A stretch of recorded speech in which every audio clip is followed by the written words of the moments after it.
If cosec theta minus cot theta equal to 1/3 है, then find the value of the cosec theta plus cot theta की value पूछा है। कह रहा है कि यदि cosec theta minus cot theta equal to 1/3 है, तब जो है हमें cosec theta plus cot theta की वैल्यू बताइए। जैसा कि हमको कोई भी आइडेंटिटी लगाने की कोई जरूरत नहीं है, बस क्या करना, बिना पेन के लगा देना इस क्वेश्चन को। अगर कभी भी cosec theta minus cot theta दिया हो और cosec theta plus cot theta पूछता हो, या प्लस दिया हो या यहाँ माइनस पूछे, तो कुछ नहीं करना, बस इसका क्या कर देना है, रेसिप्रोकल कर देना। अगर यहाँ पर cosec theta minus cot theta equal to 1/3 पूछा है, तो अगर पूछा है, अगर दिया है cosec theta minus cot theta equal to 1/3 दिया है, पूछ रहा है cosec theta plus cot theta equal to क्या होगा, तो कुछ करना है नहीं, ये जो वैल्यू दिया है इसका रेसिप्रोकल कर दो। इसका रेसिप्रोकल करेंगे तो क्या आ जाएगा, 3/1 हो जाएगा, जो 3 इसका क्या हो जाएगा, आंसर हो जाएगा।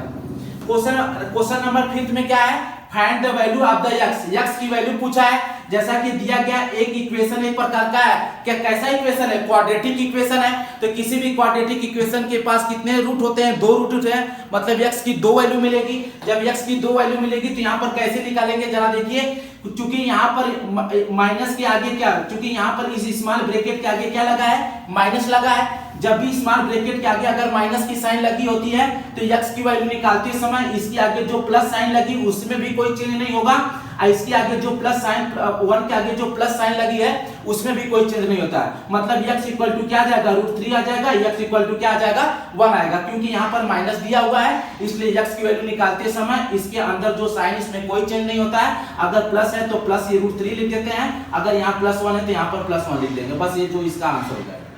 Find the value of the a and b। एक पैरेललोग्राम ABCD दिया गया है।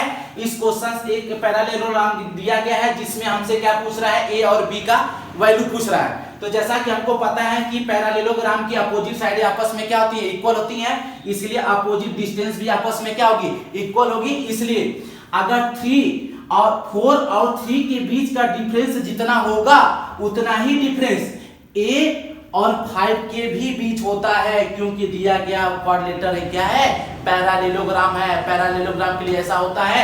तो 4 और 3 के बीच का डिफरेंस कितना है, 1 है, इसलिए a और 5 के बीच का जो डिफरेंस होगा वह भी कितना होगा, 1 होगा। और जब ये माइनस इधर जाएगा तो क्या बन जाएगा, +1 + 5 इक्वल टू क्या हो जाएगा, 6 इक्वल टू 6 निकल जाएगा। ठीक उसी प्रकार अगर 3 और 1 के बीच का डिफरेंस कितना है भाई, 3 और 1 के बीच का डिफरेंस 3 है, या 1 है, इसके बीच का डिफरेंस कितना है, 2 है। तो सिमिलरली b और 1 के भी बीच के डिफरेंस कितना होगा, 2 ही होगा, 2 ही होगा। तो ये माइनस उधर जाएगा तो प्लस बन जाएगा, तो 2 + 1 = 3 आ जाएगा, इसलिए a = 6, b = क्या आ जाएगा, 3। If tan theta plus cot theta equal to 2, then the value of tan square theta plus cot square theta। Question बोल रहा है कि यदि tan theta plus cot theta equal to अगर 2 दिया गया है, तो हमें tan square theta plus cot square theta की वैल्यू बताइए। जैसा कि हम जानते हैं कि थीटा इक्वल टू 45 डिग्री के लिए tan थीटा और जो है cot थीटा दोनों की वैल्यू आपस में क्या होती है, थीटा इक्वल टू 45 डिग्री के लिए tan थीटा और cot थीटा दोनों की वैल्यू सेम होती है। अगर हम थीटा इक्वल टू इसमें 45 डिग्री रखते हैं तो क्या मिलेगा हमें, tan 45 डिग्री प्लस यहाँ पर रखेंगे क्या होगा, cot 45 डिग्री। अब यहाँ पर 2 है तो 2 लिख लेंगे, tan 45 डिग्री की वैल्यू क्या होती है, 1 होती है, और प्लस cot 45 डिग्री की वैल्यू क्या होती है, 1 होती है। तो इन दोनों को ऐड करेंगे तो 2 = क्या मिल जाएगा, 2 = 2 मिल जाएगा। थीटा इक्वल टू अगर हमने 45 डिग्री रखा तो LHS की वैल्यू RHS के इक्वल है, इसका मतलब थीटा इसको सेटिस्फाई कर रहा है, इसलिए थीटा की वैल्यू यहाँ पर आप रख देंगे। क्या मिलेगा, tan स्क्वायर 45 डिग्री प्लस क्या मिल जाएगा, cot स्क्वायर 45 डिग्री। दोनों को हल करेंगे तो tan 45 डिग्री की वैल्यू क्या होती है, 1 होती है, तो 1 का क्या हो जाएगा, स्क्वायर हो जाएगा, प्लस cot 45 डिग्री की वैल्यू क्या होती है, 1 होती है, यहाँ पर स्क्वायर है तो स्क्वायर लगा देंगे, तो 1 + 1 = क्या मिल जाएगा, 2 मिल जाएगा, जो इस ऑप्शन नंबर ए सही जाएगा। क्वेश्चन नंबर 11 है, कह रहा है कि द वैल्यू ऑफ द ए की वैल्यू बताना है। यदि HCF 2 नंबरों के HCF 2 दिया है and the LCM a, 18 = 36। Question में कह रहा है कि 2 नंबर a की वैल्यू बताइए। यदि 2 नंबरों के HCF इतना है, LCM इतना है, तो इन क्वेश्चन को शॉर्ट में कैसे हल करेंगे। जैसा कि यहाँ पर a की वैल्यू बताना, अगर a = हम 2 लेते हैं, अगर a की जगह हम 2 रखते हैं तो 2 और क्या मिलेगा, 2 और 18 मिलेगा। 2 और 18 का LCM क्या होता है, 2 और 18 का HCF क्या होता है, 18 होता है। 2 और 18 का HCF क्या होगा 18 होगा। चूंकि यहाँ पर क्या दिया है 2 दिया है, इसलिए ऑप्शन सही नहीं होगा। अगर बी रखते हैं तो अगर बी एक 5 रखते हैं, अगर इक्वल 5 रखेंगे तो 5 और 18 का HCF क्या मिलेगा 1, क्योंकि दोनों को प्राइम नंबर है तो को प्राइम नंबरों का HCF क्या होता है 1। अगर हम 7 रखेंगे तो 7 और 18 का HCF क्या मिलेगा 1, जबकि यहाँ पर 2 दिया है, इसलिए यह भी सही नहीं होगा, यह भी ऑप्शन सही नहीं होगा, यह भी नहीं होगा। अगर डी इक्वल टू 4, अगर डी ऑप्शन में 4 दिया है, अगर 4 रखते हैं यहाँ पर, अगर ए की जगह 4 रखते हैं, अगर ए की जगह आप 4 रखेंगे तो क्या मिलेगा 4 कामा 18 मिलेगा। अगर ए इक्वल टू 4 रखते हैं तो 4 कामा 18 होगा। आप 4 और कामा 18 का अगर हम HCF निकालेंगे तो क्या मिलेगा 2 मिलेगा, और 4 कामा 18 का अगर हम LCM निकालेंगे क्या मिलेगा 36 मिलेगा। ये जो है दोनों कंडीशनों को सेटिस्फाई कर रहा है, जो इस ऑप्शन का, इस क्वेश्चन का ऑप्शन नंबर डी क्या हो जाएगा सही हो जाएगा। Question number 12, find the coordinate of A point on y axis which is equidistant from the point 6,5 and -4,3। कह रहा है कि y एक्सिस पे एक पॉइंट का कोऑर्डिनेट बताइए जो इन दोनों पॉइंटों से इक्वल डिस्टेंस पे स्थित है।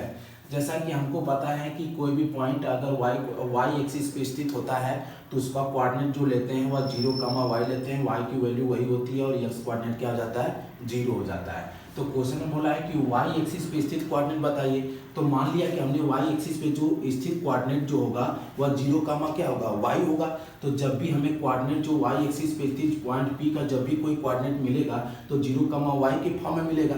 तो यहाँ पर x कोऑर्डिनेट क्या है 0 है, तो देखो इसमें कहीं भी x कोऑर्डिनेट 0 नहीं दिया गया, बस इस ऑप्शन में x कोऑर्डिनेट 0 दिया गया है, जो इस क्वेश्चन का ऑप्शन नंबर सी हो जाएगा। इसको हल करने की भी जरूरत नहीं है, क्योंकि यहाँ पर x जब भी y कोऑर्डिनेट निकालेंगे तो x कोऑर्डिनेट इसमें 0, जो इस ऑप्शन में कहीं नहीं, बस। Question number 14, which of the following equation has 2 as root. कह रहा है कि यहाँ पर जो भी 4 क्वाड्रेटिक इक्वेशन दिए गए हैं इसमें से किस क्वाड्रेटिक इक्वेशन के पास रूट 2 है।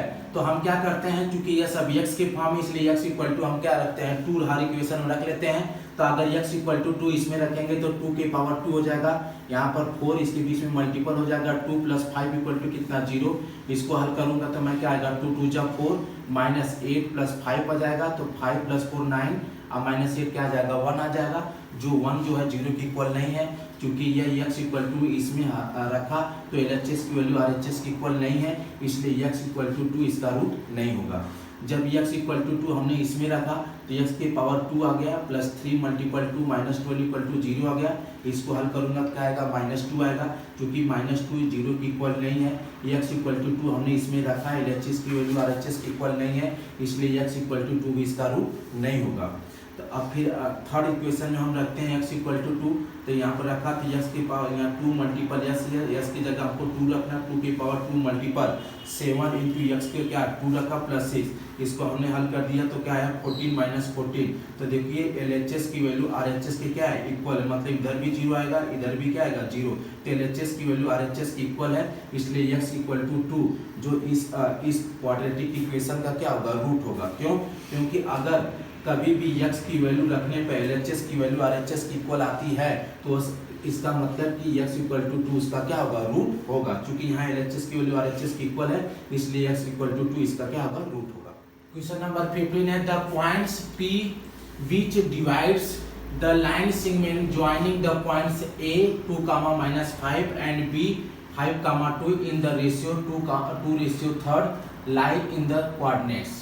कह रहा है कि यदि पॉइंट P है जो A और B लाइन सेगमेंट को, एक पॉइंट P A और B जोड़ने वाले लाइन सेगमेंट को 2:3 में डिवाइड करता है, तो बताइए कि वह किस, ये जो पॉइंट P है जो A और B लाइन सेगमेंट को 2:3 में जो डिवाइड करता है, वह पॉइंट P का जो कोऑर्डिनेट आ रहा है, वह कोऑर्डिनेट, ये जो पॉइंट P का जो कोऑर्डिनेट हमको मिलेगा, यह कोऑर्डिनेट किस कोऑर्डिनेट में लाई करेगा, किस क्वाड्रेंट में लाई करेगा, तो क्वाड्रेंट में लाई करेगा। तो जैसा कि हमको पता है कि यहाँ पर हमको फार्मूला लगाने की ज़रूरत नहीं है, बिना फार्मूला के भी हम सेक्शन फार्मूला के भी हम पॉइंट P का कोऑर्डिनेट निकाल सकते हैं।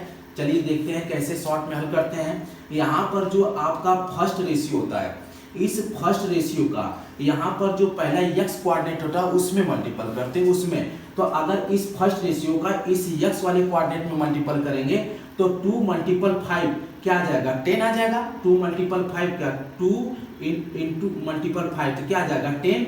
अब फिर इस सेकेंड रेशियो का फिर इस फर्स्ट वाले x कोऑर्डिनेट में मल्टीपल करते हैं।